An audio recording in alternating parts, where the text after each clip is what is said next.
Hello folks, Cerebral Tackle here. It's been a little while since we checked in on old Jacob Runyan and Chase Cominsky. Well, today we're going to play a little game of catch-up. Let's see what's been going on in their little world since that little incident back on September 30th of 22. The whole we have weights in fish. There's been a few movements. Let's get to it. They've been in court a few times since we've last talked about them.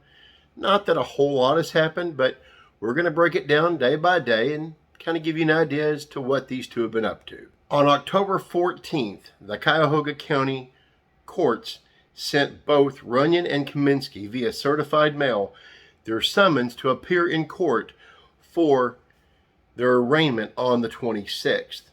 On the 26th, both were present in court with their counsel. They both pled not guilty and were given bonds set at $2,500 apiece. Jacob Runyan was represented by Ronald Frey and Gregory Gentile. Mr. Gentile does the bulk of his work in criminal court. He's also kind of known as a super lawyer in the area. So he kind of hired a big gun for that one. Chase Cominsky, on the other hand, was first represented by a lady by the name of Melanie Womer. She's out of Pennsylvania. So he kind of had her cross over and help him out there in Ohio. I don't know this for sure, but she may be helping him on some of his Pennsylvania charges. Don't know. That'll be in a later video. Yeah, they both have some off-the-water related stuff going on as well.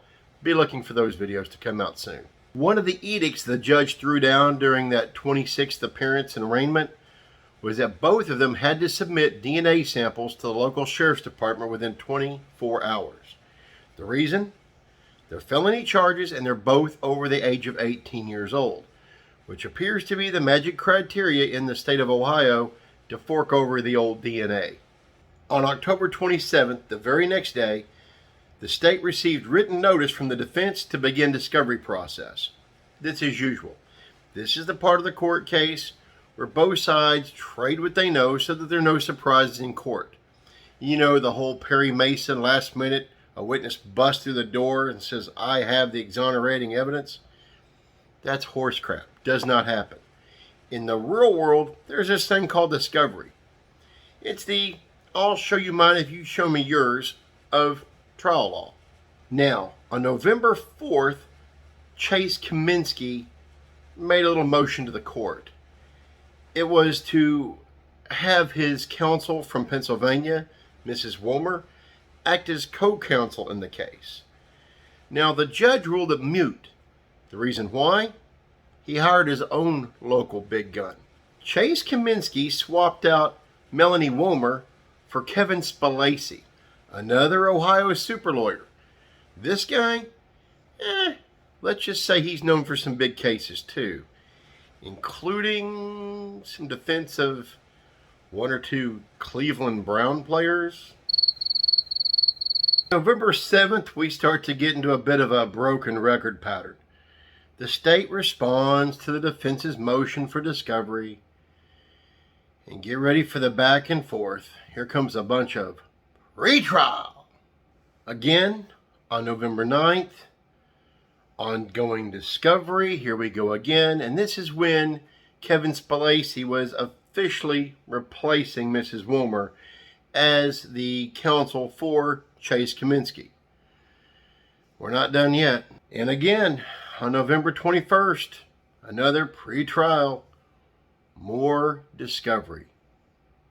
Yep. I know, some people think it's a delay tactic. It's really not. It's fair for both sides to have every shred of evidence that's going to be presented in trial to be known to both sides. It's what's supposed to make our justice system great. But in this case, we all want to get to the nuts and bolts, right? So, another pre-trial. On December 7th, something exciting happened. It didn't. I'm lying. Pre-trial. More discovery. Now, on January 4th of 2023, something really did happen. The case has been set for trial. March 27th of 2023 at 8:30 a.m. Do these guys have the chance to get together between now and then and come up with a plea deal? Yeah, always. But do I think it's going to happen? No. I think this time they're going to go to trial. To all you people that thought they were just going to roll over and show their bellies, I told you, I didn't think that was going to happen. Looks like I'm right. Both of them have hired fairly big guns. Now, do these lawyers do plea deals? Every criminal lawyer does. Do I think they're going to here? No, I don't. There's been too much long drawn out pretrial on discovery. They've hired too big of guns. Could I be wrong? It's happened on occasion. Do I think I'm wrong here? No. I don't think it's going to be a long trial, folks. I could be wrong. I think it's going to take a day, 2 max. I think it's going to be very cut and dried. I think they'll probably be found guilty. But you never know. The lawyers these guys have hired, man, they're no joke. They know what they're doing. So I guess we'll just have to wait for the 27th of old March to find out. One of them may be in cuffs in court by then. Remember, neither of them have been arrested during all this time. Okay, don't believe the other channels. They know what the hell they're talking about. Trust me. I've talked to folks at the jail. If they had a couple of extra customers, they would say so. But no, they're at home on bond.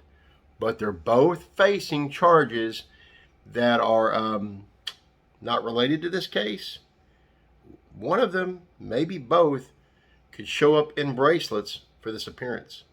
One last little nugget. On January 6th, Jacob Runyan's lawyer filed for the court for a permission to travel motion, which would allow Mr. Runyan to travel for whatever reason to somewhere outside the jurisdiction. Where he was heading, why, that's not in the court documents that I've been able to get my hands on. But the motion was filed with the judge, and the judge did grant it, so he was allowed to travel. Presumably, he's back.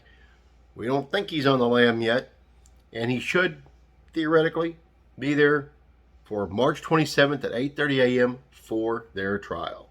Like I said, there's been a whole lot of pretrial court appearances without a whole lot actually happening. That's kind of par for the course in a criminal case such as this. Well, we'll find out more on March 27th. I appreciate you guys showing up and watching. I hope you continue to support the channel. Please like, share, and subscribe. Let's help get the word out there. Well, folks, I promise I'll keep you informed. I will. Sorry this has taken so long to get out there. We've had a lot of stuff going on. And quite frankly, as you can see, there's been a whole lot of nothing to talk about. But, like I said, I'll have a video coming out on both Mr. Runyan and Mr. Cominsky as to some events that's happening in their life, criminal court-wise, that have nothing to do with the fishing case. But it still has to do with them, and it may hamper whether they show up at that March trial of their own free will. Anyway, we'll talk about that soon. So, thank you much for being here. Like, share, subscribe, like I've already said. But, you know, till next time, keep it wet.